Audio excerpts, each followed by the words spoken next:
Bismillahirrahmanirrahim. Assalamualaikum warahmatullahi wabarakatuh. Alhamdulillahirabbil alamin. Wassalatu wassalamu ala Rasulillah Sayyidina Muhammad wa ala alihi wa sahbihi ajma'in. Rabbi shrah li sadri wa yassir li amri wahlul 'uqdatam lisani yafqahu qawli. Allahumma barik lana fima baqiya min hayatina wa taqabbal a'ma fa'alna fid dunya waj'alna minan najihin wal faizin wal muntazin fil akhirah. Allahumma inna na'udzubika minal barasi wal jununi wal juzaa min sayyi'il asqam. Hasbunallahu wa ni'mal wakil wa la haula wa la quwwata illa billahil aliyil azim. Allahumma amin amin ya rabbal alamin.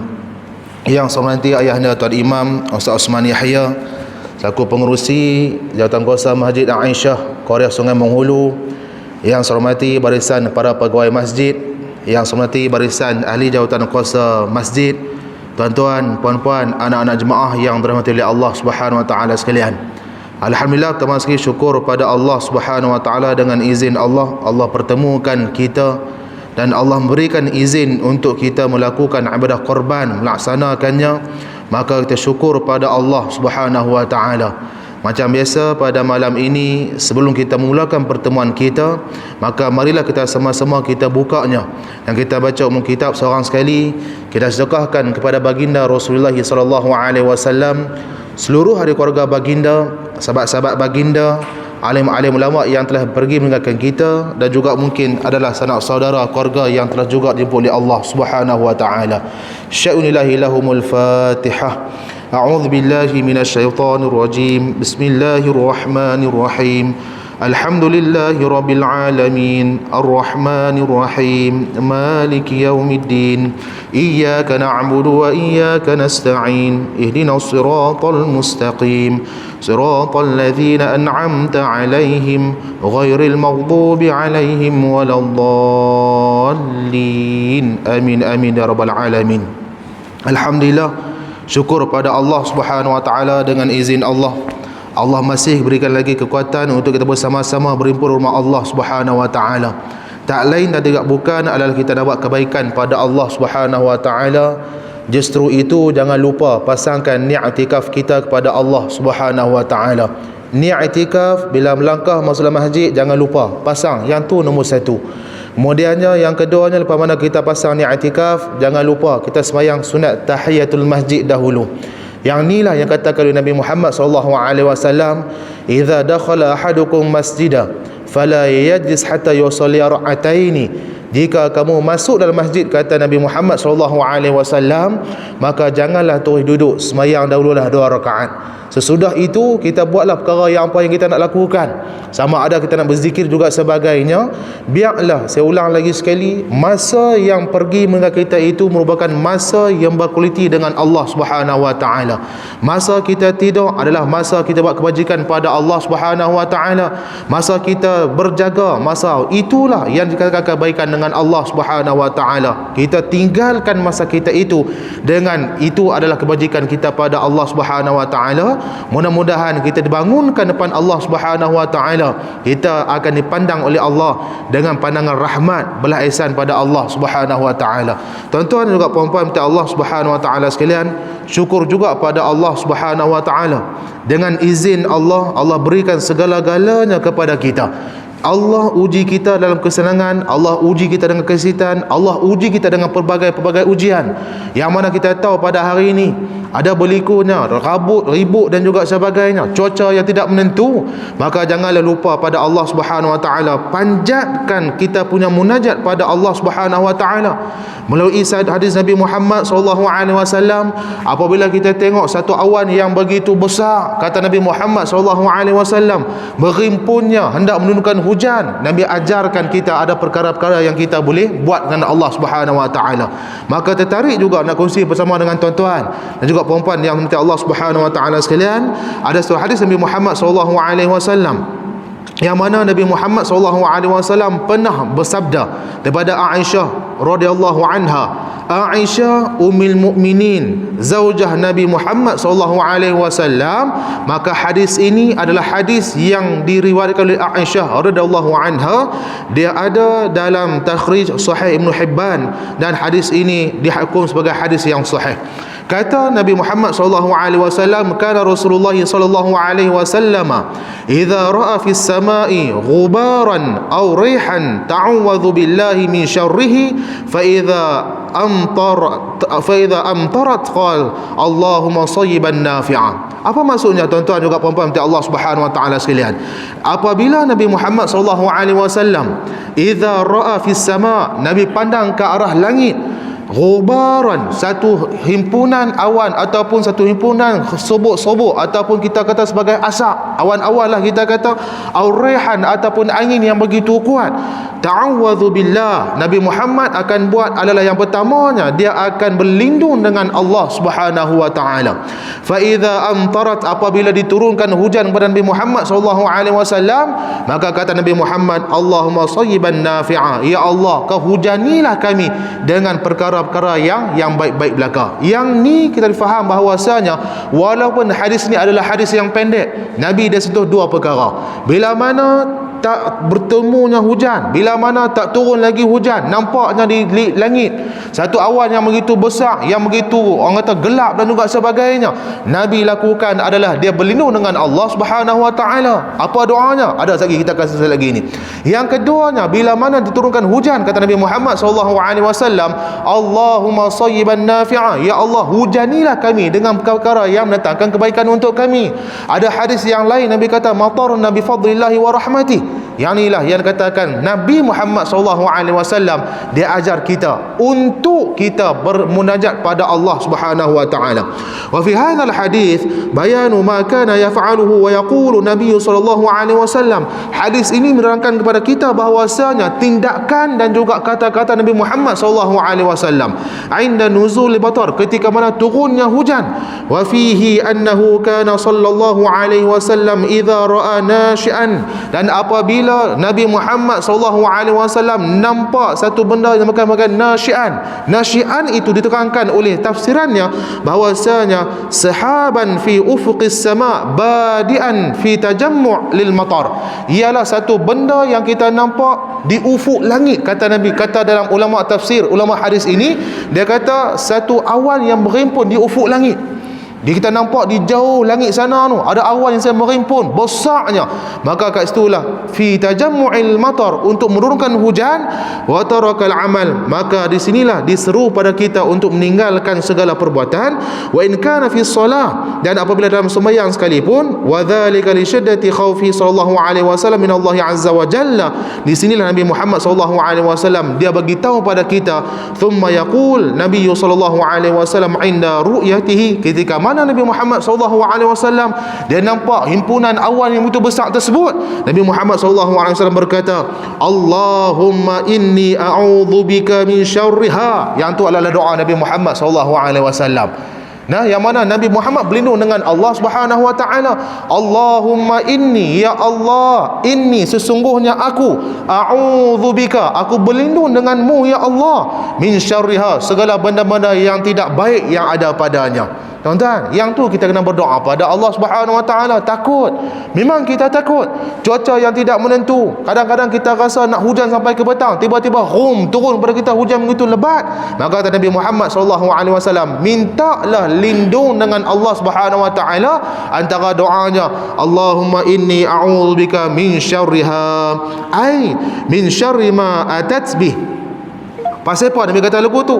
Ai min syarri ma, apabila benda-benda yang dikatakan tidak disenangi oleh kita tersebut, benda-benda yang tak baik itu, ma atat bihi, yang akan datang bersama dengan hujan yang lebat itu tadi. Itu adalah kata Nabi Muhammad sallallahu alaihi wasallam, fa in mutir, apabila dihujani, kata Nabi Muhammad sallallahu alaihi wasallam, fa in nazala mataru min hadha as-sahab qala Allahumma sayyiban nafi'a, bila mana turunnya hujan pada langit-langit dan juga awan yang tersebut, maka kata Nabi Muhammad sallallahu alaihi wasallam, Allahumma sayyiban nafi'an, iaitulah ya Allah turunkan kepada kami adalah sayyiban hani'an, ij'alhu Allahumma mataran munhiran nafi'an. Satu benda yang kata Nabi Muhammad SAW, benda yang mendatangkan kebaikan untuk kesemua makhluk Allah Subhanahu wa ta'ala.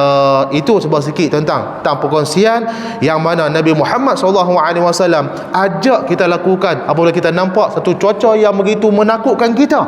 Maka kata Nabi Muhammad SAW, Allahumma inni a'udzubika min syarriha. Ya Allah, sesungguhnya aku, siapa dia? Kita ke semua. Aku, diri aku ini berlindung padamu ya Allah dengan kadang-kadang benda yang tidak baik yang ada padanya. Wa fi hadzal hadis ad-du'a 'inda nuzul matar ma'al khaufi war raja' min Allah taala. Pada masa yang sama Nabi nak ajar pada kita bahwasanya doa 'inda nuzul matar, ketika mana turunnya hujan, ma'al khauf, dan juga takutnya, war raja', dan juga harapannya kita pada Allah Subhanahu wa taala. Tuan-tuan juga puan-puan Allah Subhanahu wa taala sekalian. Dan di sinilah bahawa Nabi Muhammad SAW dia jelaskan kepada kita tuan-tuan, yang apabila kita tengok satu benda yang tidak baik, jangan takut. Memang kita ada perasaan gentar dan juga sebagainya. Nabi pun kata begitu. Tapi ada benda-benda yang kita boleh lakukan dengan pandangan agama kita itu sendiri. Yang berikutnya tuan-tuan, yang keduanya, sebelum kita masuk tajuk kita ini, apabila viral dalam isu, tuan-tuan, apabila seorang perempuan yang memperkenalkan agama Islam, kita pun nak geram. Rupa-rupanya memang ada gerakan-gerakan tersebut. Kalau viral itu tidak diviralkan ke merata, video itu tidak diviralkan, kita pun tak tahu rupanya ada orang-orang yang macam itu rupanya tuan-tuan. Bila mana kita sebutkan suatu benda yang mana Allah Subhanahu wa taala memerintahkan oleh orang-orang perempuan menutup pada tubuh badannya, bukan saja-saja tuan-tuan, bukan disuruh oleh para ulama, bukan disuruh oleh tua sosial, bukan disuruh oleh ustaz-ustaz dan juga sebagainya. Itu adalah perintah Allah Subhanahu wa taala. Tuan-tuan, lepas mana viral, dia kata apa dia? Saya sayangkan kepada Islam. Jangan kita dipuak-puak yang katakan sebagai munafik dengan Allah Subhanahu wa taala. Kita tahu jarah munafik ni waktu bila tuan-tuan? Waktu mana Nabi bersama dengan para sahabat duduk di kota Madinah Munawwarah nak keluar berperang ke perang Uhud. Ketika mana tengah jalan, Nabi nampak ada sekumpulan manusia bersama dengan Nabi Muhammad SAW. Nabi bagi kata dua pada dia, nak ikut aku, nak bersama dengan aku, ataupun tinggal aku pada ketika itu. Maka puak-puak itu meninggalkan Nabi Muhammad SAW. Munafik ni luarnya mengaku Islam, dalamnya tak Islam tuan-tuan. Perkara yang kata Allah perintah kita nak kena wajib taat akannya, perkara yang mana Allah kata jangan kamu lakukannya, maka jangan pandai-pandailah kita melakukannya. Benda tudung apa dia badan dan juga sebagainya, tutup segala perbuatan, tutup segala tubuh badan dan juga sebagainya, ada dirakamkan dalam Al-Quran surah An-Nur ayat ke-31 tuan-tuan, yang mana Allah tak sebut berkaitan hijab. Ya, memang tak ada hijab, memang tak ada, maklum oi, memang tak ada. Tapi Allah sebut dekat sini surah An-Nur yang ke-31, Allah kata apa dia? Wa qul lil mu'minati yaghdudna min absarihinna wa yahfazna furujahunna. Allah Subhanahu wa taala kata pada orang-orang perempuan yang beriman, kata Allah Subhanahu wa taala. Ayat ni begitu panjang. Yang mana nak sentuh kat sini, wal yadribna bi khumurihinna ala juyubihinna. Yang tu point dia tuan-tuan. Peringatan yang Allah berikan begitu banyak pada orang perempuan. Yang ni sudah tuan-tuan, surah An-Nur ayat ke-31. Bukan nak bermakna nak orang kata apa dia, menekan orang perempuan tu. Tidak. Ada sebab sepak Allah buat macam tu tuan-tuan. Kita tahu dulu dalam Facebook depa buat perbandingan coklat yang telah pun dibuka kulitan dia tuan-tuan, dan juga coklat yang belum lagi dibuka dengan plastik coklatnya, dibiarkan di atas meja. Apa yang berlaku? Yang buka itulah akan dihurung oleh himut dah makan daging banyak aku. Nah, dia panah lain macam ni, semut himut mai gua sengau mai gua mana dah. Semut main duk hurung dia. Yang keduanya, yang duk dalam plastik tu tuan-tuan, semut pun tak pergi kacau dekat dia. Ada pasal lah tu tuan-tuan tu. Nah, yang inilah dikatakan oleh Allah Subhanahu wa taala surah An-Nur yang ke-31, bahwasanya Allah kata wal yadribna bi khumurihinna ala juyubihinna. Allah kata dalam surah tafsirannya bahwasanya apa yang Allah kata, nah, dan hendaklah mereka menutup belahan leher baju mereka dengan tudung kepala mereka. Tu dia lah tu tuan-tuan. Allah memang tak kata hijab dan juga sebagainya, tapi Allah guna kalimah wal yadribna bi khumurihinna ala juyubihinna. Maka yang inilah yang kita nak ambil peringatan demi peringatan kita, tuan-tuan. Agama bukan diciptakan untuk sia-sia, tuan-tuan. Agama bukan diciptakan untuk menekan seorang dan juga sebagainya. Ada pasal agama Islam adalah agama yang telah pun sempurna. Sebab itulah Allah berkata dalam Al-Quran, al-yawma akmaltu lakum dinakum, wahai Muhammad, bagi kamu telah sempurna bagilah agama kamu. Wa atmamtu alaikum ni'mati, aku telah sempurnakan juga segala nikmatku untukmu wahai Muhammad. Wa raditu lakumul Islam madina, dan Allah meredhakan agama Islam itu adalah sebagai agama untuk kita pada hari ini. Tuan-tuan dan juga puan-puan Allah Subhanahu wa taala sekalian, benda buat melawak, banyak lagi benda yang kena main isu agama pak siapa. Tuan-tuan, itu masalah dia. Awak kalau tak boleh main isu agama tu, tak lawak ke benda tu? Tuan-tuan, ni yang kita nak faham ni, tuan-tuan. Nah, apabila keadaan yang semikian, dengan siapa kita harus persalahkan? Tak payah tengok pada perempuan tu, tuan-tuan. Tak payah tengok. Biarlah pihak berkuasa ambil tindakan dia.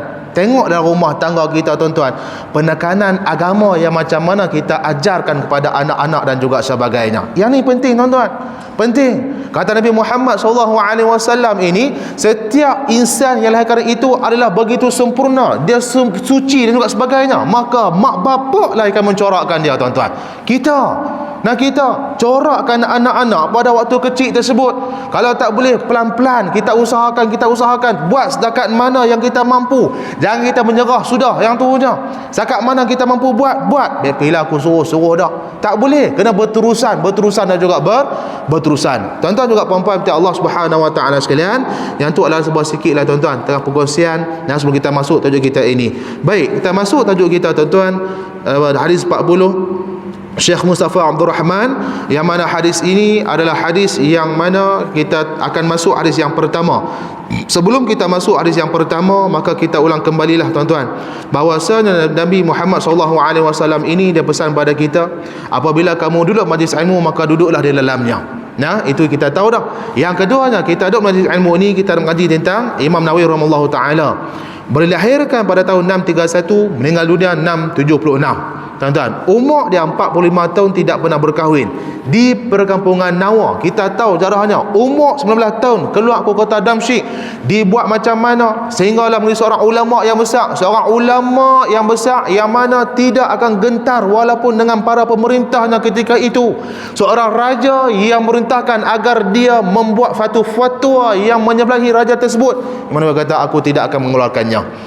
Diusir oleh kota Damsyik, meninggal dunia di kota Nawa dan juga pada usia yang ke-45 tahun. Kita tahu dah, tuan-tuan, macam mana akhlak Imam Nawawi rahimahullahu taala, macam mana yang katakan pakaian Imam Nawawi rahimahullahu taala, macam mana gaya hidup Imam Nawawi rahimahullahu taala.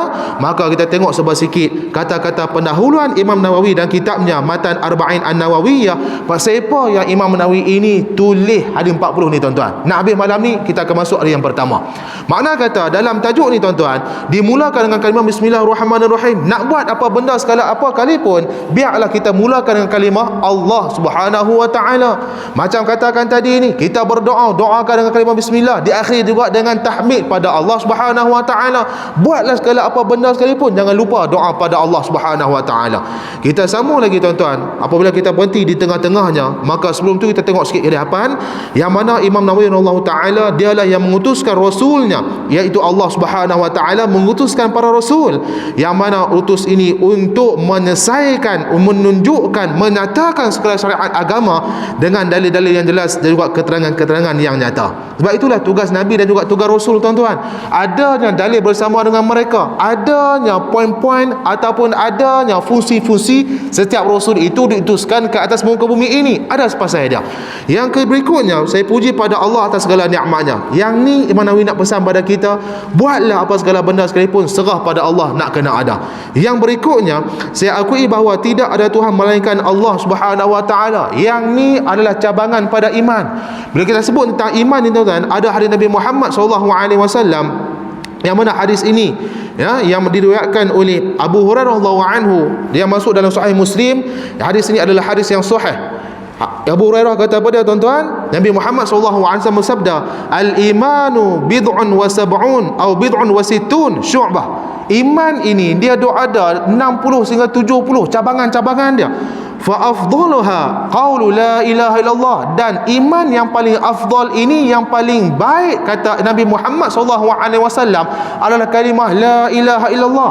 Wa adnaha, dan juga pertengahan bagi iman itu imatatul adza anit tariq, ialah kita mengalihkan satu benda daripada di tengah jalan itu sendiri. Contohnya, macam ada satu benda yang jatuh di tengah jalan, maka mengalihkan objek di tengah jalan itu merupakan sebahagian pada iman, kata Nabi Muhammad SAW.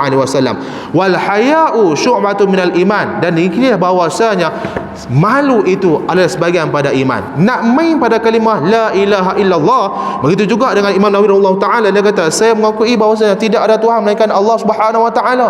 La ilaha illallah lah tu tuan-tuan, kalimah tahlil, yang mana kita mengaku bahawasanya la ilaha, tidak ada Tuhan yang layak aku sembah melainkan Allah Subhanahu wa taala. Illallah adalah kalimah istisna, kalimah kita mengecualikan Allah yang layak aku sembah. Yang tunggal lagi perkasa, yang maha mulia lagi maha pengampun, yang mengakui junjungan kita Nabi Muhammad SAW adalah hambanya, umat Muhammad SAW. La ilaha illallah Muhammadur Rasulullah, kita kata dalam syahadah kita tuan-tuan. Laginya dekat sini Imam Nawawi kata, aku tulis 40 hadis ini, di antaranya adalah pada kata Nabi Muhammad SAW, man hafidha ala ummati 40 hadisan min amri diniha ba'athahu Allahu yaumal qiyamati fi zurmatil fuqaha wal ulama. Allah Ta'ala akan bangunkan seorang yang telah menghafal 40 hadis bidang agamanya. Tak kira lah 40 hadis itu berkaitan dengan akidah ke, syariat ke, dan juga sebagainya, berkaitan dengan agama. 40 hadis yang kita hafal, Allah Ta'ala akan bangunkan kita dengan para ulama dan juga para fuqaha. Siapa ada kata? Nabi Muhammad. Yang keduanya ada kata Nabi Muhammad SAW, ba'athahu Allahu faqihan aliman. Allah Ta'ala akan bangunkan dia dengan golongan orang-orang yang faqih dalam bidang agama, seorang-seorang yang alim. Yang ketiganya kata Nabi Muhammad SAW, diriwayatkan oleh Abu Darda, wa kuntu lahu yaumal qiyamati syafi'an wa syahidan. Nabi akan tolong kita disebabkan kita hafal 40 dalam bidang agama. Yang berikutnya Ibn Mas'ud radhiyallahu anha, dia kata, qila lahu udkhul min ail abwabil jannati syi'ta, maka ikutlah pintu mana syurga yang hampa nak masuk, kata Nabi Muhammad SAW. Pasal apa? Kelebihan kita menghafaz 40 dari bidang agama tu kita sentuh dah tuan-tuan. Yang terakhirnya adalah Ibn Umar, bahwasanya kutiba fi zumratil ulama wa husyira fi zumratil syuhada. Allah Ta'ala, kata Nabi Muhammad SAW, akan tuliskan golongan-golongan ini yang telah menghafaz 40 hadis ini dalam golongan para ulama, dikumpulkan ke dalam lingkungan para syuhada, orang-orang yang telah mati syahid. Mati syahid ni adalah sesuatu kubur tak tuan-tuan? Direct dengan Allah Subhanahu wa taala tuan-tuan. Direct dengan Allah. Orang-orang yang mati syahid ni syuhada tuan-tuan, syuhada. Tapi bab mati syahid ni tuan-tuan, kita janganlah beranggapan bahawasanya kita berperang kita nak mati syahid. Takut. Allah kata apa dia? Kita tahu satu hadis Nabi Muhammad SAW, pasal apa ni hang ni kena diazab oleh Allah Subhanahu wa taala, bab aku nak syahid. Kazabta, kata Allah Subhanahu wa taala, hang ni seorang yang bohong. Hang ni bukan nak syahid, hang nak beritahu pada orang hang ni adalah seorang yang kuat, seorang yang perkasa, seorang yang mampu syahid dan juga sebagainya. Hati tak clear, maka kata Allah Subhanahu wa taala, wahai para malaikat aku, tarikkanlah dia, humbankan dia ke dalam api neraka Allah Subhanahu wa taala tuan-tuan. Baik, yang berikutnya, para ulama hadis telah sepakat mengatakan bahawasanya hadis-hadis yang tadi ini adalah dhaif belaka. Tetapi walaupun dhaif, Imam Nawawi kata ianya boleh dibuat amal. Bukan kita tolak terus, bukan kita rak terus atas dia.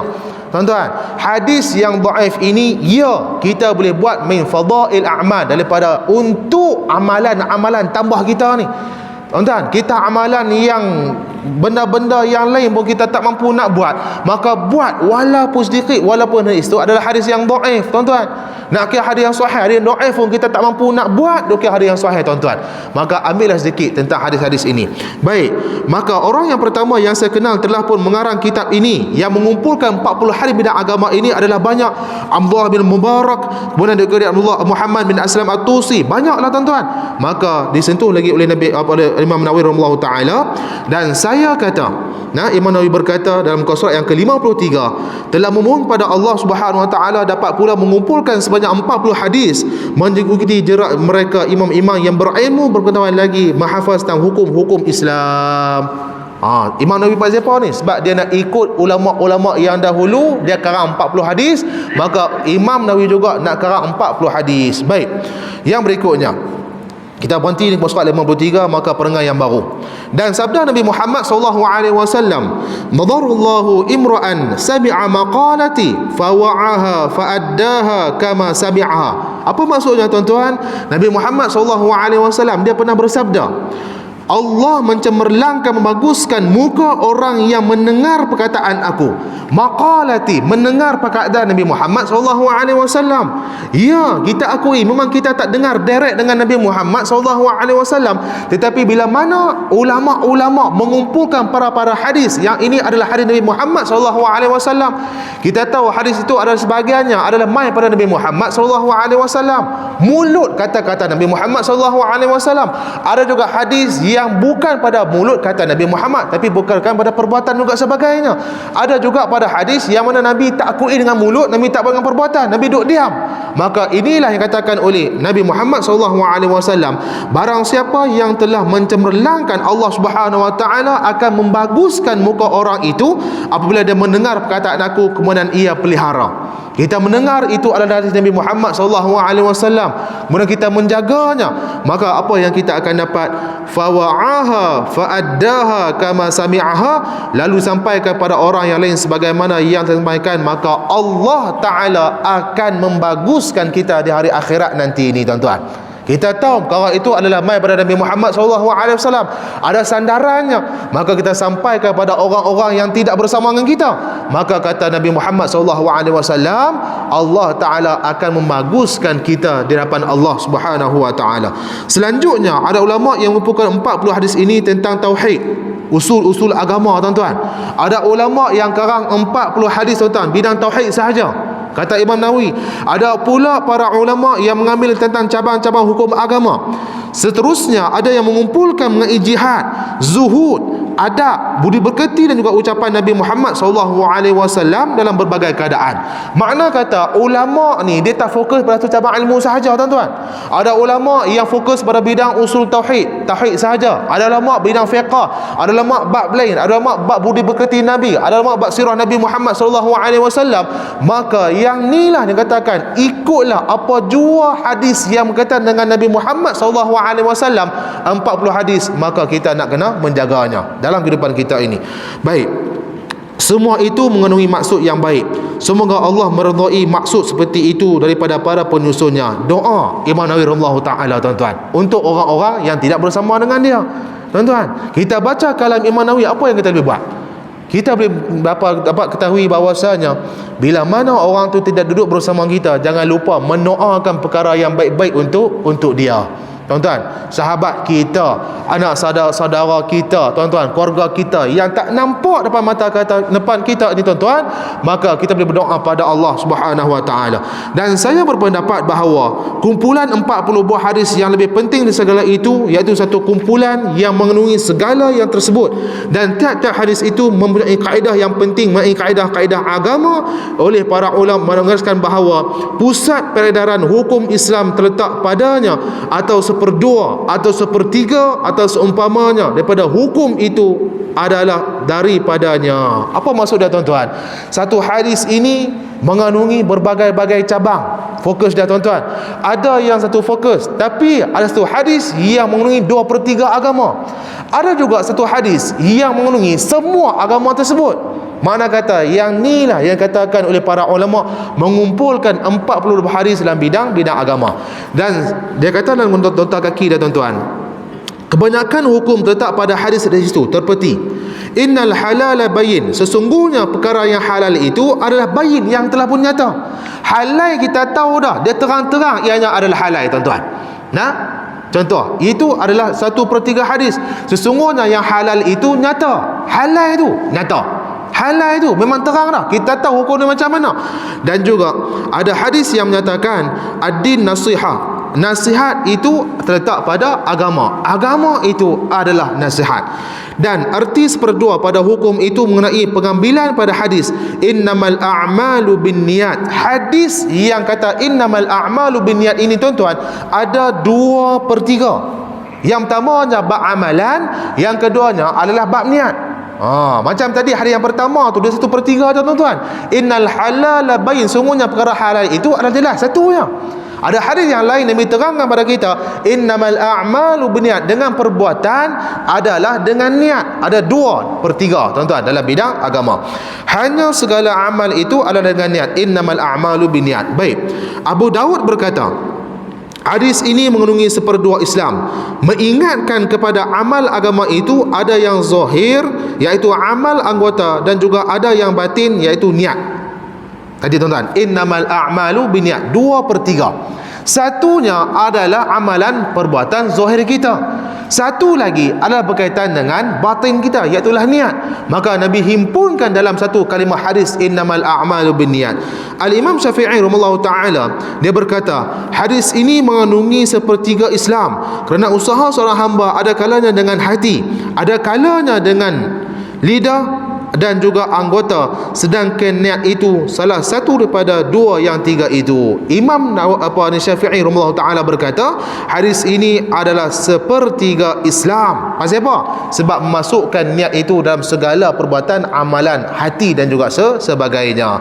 Baik, yang berikutnya tuan-tuan, nak habis dah. Dan saya nak hubungan ini mengutamakan hadis yang sahih sahaja. Imam Nawawi dia menghimpunkan 40 hadis ini tuan-tuan, semuanya adalah hadis-hadis yang sahih belaka. Tuan-tuan, tak ada pertikaian dah. Awal Imam Nawawi tolak hadis yang dhaif. Dah, awal-awal tadi dah Imam Nawawi kata hadis yang dhaif ini boleh dibuat amal. Tapi dalam untuk Imam Nawawi ini dia susun adalah hadis-hadis yang sahih sahaja. Baik, yang mana kebanyakannya terdapat dalam kitab Sahih Bukhari juga Sahih Muslim, dan sanad-sanad hadis ini tidak saya sebutkan supaya mudah untuk menghafaz dan juga meliputi manfaatnya. Dan kerana ini pula saya terangkan pengertian di akhir hadis mengandungi perkataan yang sukar. Akhirnya kepentingan mengingati perkenaan ini, maka sudahlah sewajarnya bagi orang yang ingat kepada akhirat untuk mengetahui hadis-hadis ini yang mengandungi keseluruhan perkara yang penting dan juga berisi peringatan segala urusan ketaatan. Hal ini jelas bagi mereka yang sudi memperhatikan dengan penuh minat pada Allah Subhanahu wa taala. Iman itu dengan kalimahnya, kepada Allah saya berpegang dan kepada Allah juga saya serahkan segala urusan. Itu dia tuan-tuan. Lepas mana kita usaha ni tuan-tuan, apa yang kita nak buat? Tawakal pada Allah Subhanahu wa taala. Kita bekerja, ya. Kita berusaha, ya. Kita pulun buat tu benda, ya. Habis saja kerja tersebut, habis pulun, habis berusaha, bertawakal pada Allah Subhanahu wa taala. Baginya segala pujian dan juga nikmat, dan dengan kudrat Allah Subhanahu wa taala akan terdapatlah taufik dan juga ismah pemeliharaan Allah Subhanahu wa taala. Yang tu adalah kalam Imam Nawawi. Maka poin yang kita boleh ambil bahwasanya Imam Nawawi rahimahullah taala dia menghimpunkan 40 hadis ini dengan sebabnya ada ulama-ulama menghimpunkan benda-benda yang lain, maka dia nak buat sama. Tuan-tuan, yang keduanya Imam Nawawi kata apa dia? Aku menghimpunkan 40 hadis yang sahih-sahih belaka yang dapat pada Sahih Bukhari dan juga Sahih Muslim. Tuan-tuan juga puan-puan minta Allah Subhanahu wa taala sekalian, maka kita tengok hadis yang pertama. Tu tuan-tuan tu. Berapa lama dah tuan-tuan mai kepada tuan-tuan ni? Setahun lebih dah. Baru masuk hari yang pertama tuan-tuan ni. Bukan sebab apa nak pergi kenal Imam Nawawi tu macam mana, macam kita lah tuan-tuan. Macam kita lah sebelum kahwin tu tuan-tuan, Allah berkenan lah ke anak dara ni, bukan setakat setahun lebih, 2-3 tahun tuan-tuan. Tak nikah-nikah betara tu. Bukan kita lah, kita ada kot noh. Kan, orang lain lah. Tapi kita pun nak kenal apa? Tuan-tuan, tak kenal maka tak kenal, nak kenal lagu mana? Tuan-tuan, tak kenal maka tak cinta, silap. Tuan-tuan, tak kenal maka tak kenal, nak kenal lagu mana sebab dia tak kenal kawan tu. Maka macam ni juga Imam Nawawi taala, bila mana kita kenal dia tuan-tuan, cara peribadi juga sebagainya, apa yang dia tulis, maka hadis yang pertama dia letakkan tentang adalah niat. Nah, hadis yang pertama Imam Nawawi taala, hadis yang pertama, bismillahirrahmanirrahim. An Amiril Mu'minin Abi Hafs Umar bin Khattab radhiyallahu anhu qala sami'tu Rasulullah sallallahu alaihi wasallam yaqul innamal a'malu binniyat wa innamal likulli imri'in ma nawa faman kanat hijratuhu ila Allah wa rasulih fa hijratuhu ila Allah wa rasulih wa man kanat hijratuhu lidunya yusibuha aw imra'atin yunkihuha fa hijratuhu ila ma hajara ilaihi. Berhenti itu. Itu adalah habis hadis tersebut, tuan-tuan. Baik. Rawahu Imam Muhaddisin Abu Abdullah Muhammad Ismail ibn Ibrahim ibn Mughirah Bardirzbah Al-Bukhari wa Abu Husain Muhammad bin Hujjaj bin Muslim Al-Qushairi An-Nasaiburi fi sahihaihima alladzaini huma asahhul kutubi al-musannafah. Maksud dia, tuan-tuan, hadis yang pertama ini terjemahannya. An Amirul Mukminin Abi Hafsin Umar Khattab, daripada Amirul Mukminin Abu Hafsin Umar Khattab radhiyallahu anhu katanya, daripada Abu Umar Khattab radhiyallahu anhu, sami'tu Rasulullah sallallahu alaihi wasallam yaqul, aku mendengar Nabi Muhammad sallallahu alaihi wasallam bersabda. Makna kata bila Umar Khattab ni dia gunakan kalimah sami'tu, aku mendengar, makna kata Umar mendengar dengan kalimah telinganya sendiri. Di sinilah kata-kata bahawasanya betul ke Umar dengar ni, tuan-tuan. Dalam kitab apa yang Arab ni dia kata apa dia, tuan-tuan? Wa fi qawlihi sami'tu dalilun annahu akhadhahu minan nabiy sallallahu alaihi wasallam bila wasitah. Apabila Umar menggunakan kalimah sami'tu, aku mendengar Nabi Muhammad sallallahu alaihi wasallam bersabda, dalilun ala annahu akhadhahu minan nabiy sallallahu alaihi wasallam bila wasitah. Ianya satu bukti bahawasanya Umar bin Khattab ini mengambilnya daripada Nabi Muhammad sallallahu alaihi wasallam bila wasitah, tanpa perantara. Makna kata direct terus dengan Nabi Muhammad sallallahu alaihi wasallam. Baik, wal ajabu anna hadzal hadis lam yarwahu an Rasulullah sallallahu alaihi wasallam illa Umar Khattab anhu ma'a ahimmatihi, lakin lahu syawahid fil Quran was sunnah. Tuan-tuan, tak ada hadis yang lain diriwayatkan oleh sahabat-sahabat lain, tuan-tuan, tak ada. Yang hadis ini seorang-seorang dia diriwayatkan oleh Umar Khattab sahaja, tuan-tuan. Kemungkinan dekat sini ni depa kata apa dia? Mungkin Umar berbohong. Sebab sahabat-sahabat yang lain tak dengar pada Nabi Muhammad sallallahu alaihi wasallam, tuan-tuan. Tetapi dalam kitab ni diterang pada kita apa dia, tuan-tuan? Walakin lahu syawahid minal Quran wa sunnah. Ada diterangkan dalam Al-Quran dan juga sunnah Nabi Muhammad sallallahu alaihi wasallam sokongan pada Umar bin Khattab mendengar pada apa Nabi Muhammad sallallahu alaihi wasallam sebutkan, tuan-tuan. Wa fi Quran yaqulu ta'ala wa ma tunfiqu illa ibtigha'a wajhillah, Al-Baqarah ayat 272. Wa fi hadhihi an-niyyah wa qalu ta'ala Muhammad Rasulullah, sampailah habis, tuan-tuan. Yang inilah bahawasanya ada sokongan pada Al-Quran bahawasanya dan juga ada sokongan pada Nabi Muhammad sallallahu alaihi wasallam yang kata bahawasanya yang ni adalah merupakan sokongan pada hadis yang Umar bin Khattab ni, tuan-tuan. Baik, kita tengok sikit lagi. Innamal a'malu binniyat, sungguhnya Rasulullah sallallahu alaihi wasallam bersabda, aku dengar apa yang dikatakan oleh Nabi Muhammad sallallahu alaihi wasallam. Innamal a'malu binniyat, sesungguhnya al-a'mal, segala perbuatan itu binniyat, mestilah disertai dengan niat. Ba itu adalah ba sababiyah ataupun ba bersebab, tuan-tuan. Nah, ba itu adalah ba bersebab. Pasal apa ni? Setiap orang itu mestilah disertai dengan niat, mesti dengan niat, tuan-tuan. Mesti sebabnya ada niat, tuan-tuan. Baik, wa inna malikuli imri'in manawa, dan hanya bagi tiap-tiap seseorang itu apa yang telah dia niatkan. Itu kata Nabi, tuan-tuan. Nah, kita faham bahawasanya setiap amalan akan ada niat dan akan kita dapat apa yang telah kita niatkan. Itu kata Nabi Muhammad sallallahu alaihi wasallam. Bahasa mudah dia. Baik, Nabi terang lagi pada kita. Wa faman kana hijratuhu ila Allah wa rasulihi fa hijratuhu ila Allah wa rasulihi, dan barang siapa yang berhijrah kerana Allah dan juga Rasulnya, maka hijrahnya adalah kerana Allah dan hijrahnya juga adalah kerana Nabi Muhammad sallallahu alaihi wasallam. Tuan-tuan, ada sebab ni. Pasal apa Nabi kata lagu tu? Ada sebab. Nah, kita tengok lagi.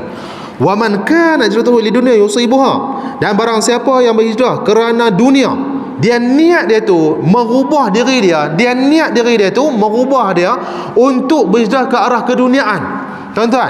Au imra'atin, ataupun seorang perempuan, dia berhijrah itu bukan sebab Allah, dia berhijrah itu bukan sebab Nabi Muhammad sallallahu alaihi wasallam, dia berhijrah dengan sebab oleh seorang perempuan yunkiha, yang dia ingin berkahwin dengannya, fa hijratu ila ma hajara ilaihi, dia akan berhijrah tentang apa yang telah dia niatkan. Dia akan dapat, tuan-tuan. Nah, dia akan dapat. Sebab tu kita, tuan-tuan, takut dengan kalimah istidraj. Istidraj ni apa dia? Kalimah yang kita cenderung ke arah dunia. tidak kepada Allah, tidak kepada Rasulullah sallallahu alaihi wasallam. Takut macam tu tuan-tuan. Istidraj ni Allah bagi segala-galanya. Hang nak apa atas dunia ni Allah akan bagi tuan-tuan. Dia tak ambil pedulilah tentang agama dia. Dia tak ambil pedulilah tentang segalanya. Agama ke, sembahyang ke, semua tak ambil pedulilah. Aku ada anak apa, semua aku dapat. Istidraj ni tuan-tuan ni. Nah, sebab itulah niat ini adalah begitu penting. Baik, sekarang kita tengok sampai syarahan dia tuan-tuan. Rawahu Imam Muhaddisin Abu Abdullah bin Muhammad bin Ismail bin Ibrahim bin Mughirah, Abu Bukhari wa Abu Husain Muhammad bin Hujjaj bin Muslim Al-Qushairi An-Nasaiburi. Yang ni adalah nama Imam Bukhari dan juga nama Imam Muslim rahimahullahu taala. Tuan-tuan, tu nama dia tu. Imam Bukhari, nama dia bukan Bukhari. Tuan-tuan, Imam Bukhari itu adalah nama tempat Bukhara. Tuan-tuan, ia dekat belakang tu yang kata Bukhari tu, ia tu adalah nisbah kepada dia. Tuan-tuan, macam Imam Nawawi tadilah. Imam Nawawi nama dia bukan nama dia Nawawi, nama dia lain. Tuan-tuan, sebab disebutkan, disabitkan, disandarkan kepada Nawawi sebab tempat dia dilahirkan. Ia itu adalah ia nisbah kepada Imam Nawawi radhiyallahu taala. Sama juga macam Imam Bukhari. Bukhari itu adalah nama tempat di Bukhara, ia itu adalah ia nisbah kepada Imam Bukhari tuan-tuan. Sebab itulah orang kenal sebagai Imam Bukhari. Nama dia adalah Muhammad bin Ismail ibn Ibrahim bin Mughirah Al-Bukhari tuan-tuan. Baik. Yang kedua, Imam Muslim Abu Husain Muslim bin Hujjaj bin Muslim Al-Qushairi An-Nasaiburi. Dilahirkan di Nasaiburi tuan-tuan. Nasaibur, ada satu tempat dekat Nasaibur tuan-tuan. Maka dilahirkan Imam Muslim di situ, maka Imam Muslim adalah namanya Muslim bin Hujjaj bin Muslim Al-Qushairi An-Nasaiburi. Baik, fi sahihaihima, yang mana hadis ini ada dalam Sahih Muslim, ada dalam Sahih Bukhari. Baik, tengok lagi apa kata Imam Nawawi. Alladzaini huma asahhul kutubil musannafah, yang mana dua imam ini, dua sahih ini, dua himpunan karangan hadis-hadis Imam Bukhari juga Imam Muslim ini adalah huma asahhul kutubil musannafah, adalah salah satu kitab yang paling sah yang pernah diterbitkan, yang paling sahih, tidak ada pertikaian tuan-tuan. Dan kata para ulama tuan-tuan, ada yang mengatakan bahawasanya lepas mana Al-Quran, kitab yang paling sah adalah Sahih Bukhari tuan-tuan. Nah, tapi kita tak bolehlah sanjung Sahih Bukhari lebih pada Quran, tak boleh. Quran itu adalah kalam Allah Subhanahu wa taala. Tangga yang kedua lepas mana Al-Quran adalah Sahih Bukhari. Baik, tuan-tuan juga puan-puan minta Allah Subhanahu wa taala sekalian, maka kita tetamu sikit lagi tuan-tuan. Nah, syarahannya hadis ini yang pertama diriwayatkan oleh Imam Bukhari dan juga Imam Muslim daripada Sayyidina Umar Khattab radhiyallahu anhu, bergelar Amirul Mukminin, raja bagi segala orang yang beriman. Apa maksud dia tuan-tuan? Amirul Mukminin ini adalah gelaran diberikan kepada Umar Khattab radhiyallahu anhu.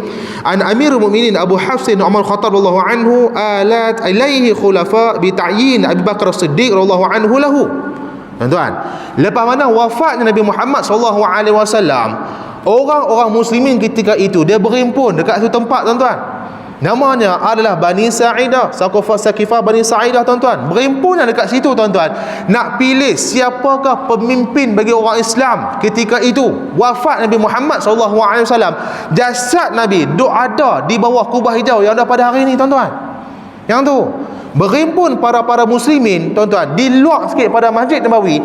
Berhimpun mereka tersebut nak mentakyinkan, nak melantik seorang pemimpin untuk orang Islam ketika itu. Maka dicadangkan 3 nama. Kita tahu jarah dia macam mana tuan-tuan. Nah, adanya Umar, adanya Abu Bakar tuan-tuan. Tapi dipilih oleh Umar bin Khattab, angkat tangan Umar bin Khattab itu akan tangan Sayyidina Abu Bakar As-Siddiq, berkata pada orang-orang Islam ketika itu, inilah khalifah, inilah ketua, inilah pemimpin kita pada hari ini. Sebab itu tuan-tuan, khalifah yang pertama lepas mana wafat Nabi Muhammad SAW adalah Abu Bakar As-Siddiq. Kemudiannya barulah Umar bin Khattab radhiyallahu anhu. Baik. Nah, lianna alladhi ayyanahu Abu Bakr wa Abu Bakr bita'yin bimubaya'ah sahabah lahu fi Saqifah wa khilafatuhu syar'iyyah ka khilafah Abu Bakr. Dan dikatakan bahawasanya Abu Bakar ini dilantik di Saqifah Bani Sa'idah, dan juga khilafatihi syar'iyyah ke khilafah Abu Bakar, dan juga pelantikan Umar bin Khattab ini sebagaimana lantiknya Abu Bakar sebagai khalifah. Tuan-tuan, macam mana dia lantik Abu Bakar sebagai khalifah, macam tu lah dia lantik Umar bin Khattab juga digelar sebagai Amiril Mukminin. Baik. Nah, Amir adalah ketua mukminin, orang-orang beriman ketika itu. Baik, yang berikutnya tuan-tuan, kita akan berhenti sekali lagi. Hadis ini diriwayatkan oleh Umar Khattab, yang mana digelar sebagai Amirul Mukminin, raja bagi seorang orang beriman. Beliau khalifah Islam yang kedua. Terkenal dengan orang yang berani dalam urusan menegakkan kebenaran. Orang Islam menyebut beliau sebagai panggilan Abu Hafsin, artinya adalah bapa singa, mengingatkan keberanian kepahlawanan beliau itu. Kita tahu tuan-tuan, jarah Umar bin Khattab ni macam mana tuan-tuan, seorang yang bengis, seorang yang panah baran, seorang yang pemarah dan juga sebagainya. Tuan-tuan, sehingga adalah dia masuk Islam sekalipun, dia secara terang-terangan dia beritahu pada dia, aku Islam dah, nak buat apa buat. Tuan-tuan, di kota Mekah ketika itu, lepas mana dia ikut Nabi Muhammad SAW, dia dengar apa yang diucapkan dalam sembahyangnya, maka Umar tahan Nabi Muhammad SAW. Kitab sirah ada kata lagu tu tuan-tuan. Ada juga yang mengatakan bahawasanya Islamnya Umar itu dengan mendengar adiknya membaca surah Taha. Tidak ada pertikaian, mana-mana boleh pakai tuan-tuan. Nah, baik. Islamnya Umar tuan-tuan digelar sebagai Abu Hafsin, bapa bagi segala singa. Kita tahu Umar ni tuan, seorang yang berbadan besar. Bila duduk di atas kuda tuan-tuan, dua-dua kaki boleh cecah ke lantai tuan-tuan weh. Macam kan tak ada apa. Tuan-tuan, Umar badan yang besar tuan-tuan.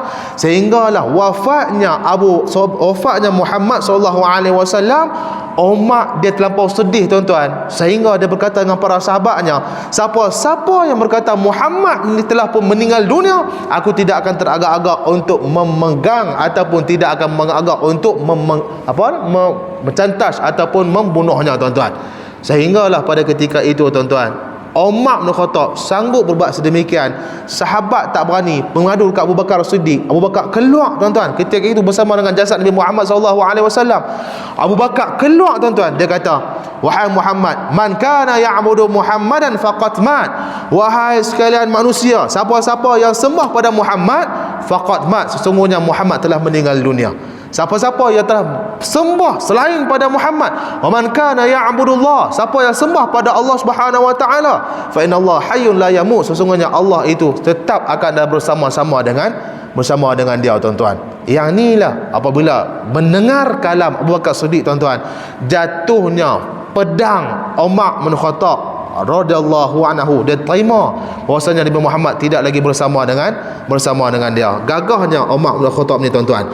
Baik, beliau banyak juga meriwayatkan hadis daripada Nabi Muhammad, semuanya berjumlah kira-kira 569 hadis, di antaranya hadis yang pertama ini. Baik, tuan-tuan juga puan-puan Allah Subhanahu wa taala sekalian, maka kita berhenti dahulu di sini tuan-tuan, dan insya-Allah pada pertemuan yang akan datang, kalau tidak ada masalah, kalau diizinkan oleh saya, kalau diizinkan oleh syarah oleh pengusaha masjid juga sebagainya, mungkin minggu depan kita akan berjumpa lagi.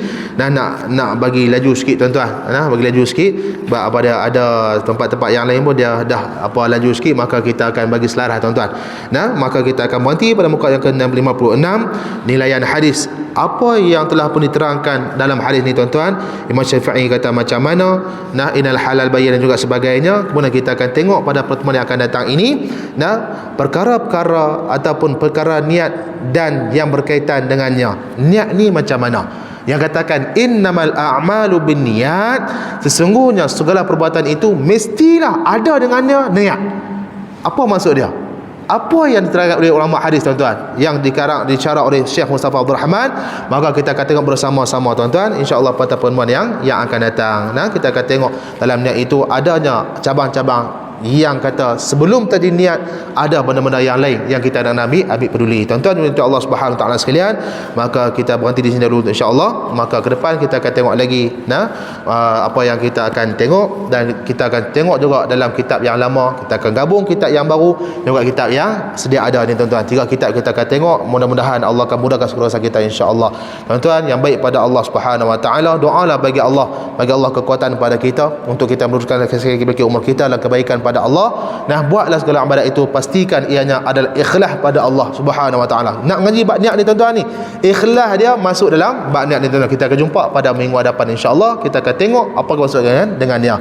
Baik, yang baik pada Allah Subhanahu wa taala, yang salah silap kurang adalah kelemahan saya sendiri, dan minta maaf banyak-banyak. Sekian aku qouli hadza wa astaghfirullahal azim li wa lakum. Bismillahirrahmanirrahim. Alhamdulillahirabbil alamin. Alhamdulillahirabbil alamin wassalatu wassalamu ala Rasulillah Muhammad wa ala alihi wa sahbihi ajma'in. Allahumma ijma' jam'ana hadza jam'an marhuma wa tafarraqna ma'suma. Allahumma barik fima baqiya min hayatina wa taqabbal ma fa'alna fi dunya ya Allah, waj'alna min najahin wa faizin mutazin fi dunya wal akhirah. Rabbana atina fid dunya hasanah wa fil akhirati hasanah wa qina adzaban nar. Sallallahu ala sayyidina Muhammad wa ala alihi wa sahbihi baraka wa sallam. Alhamdulillahirabbil alamin. Sekian. Assalamualaikum warahmatullahi wabarakatuh.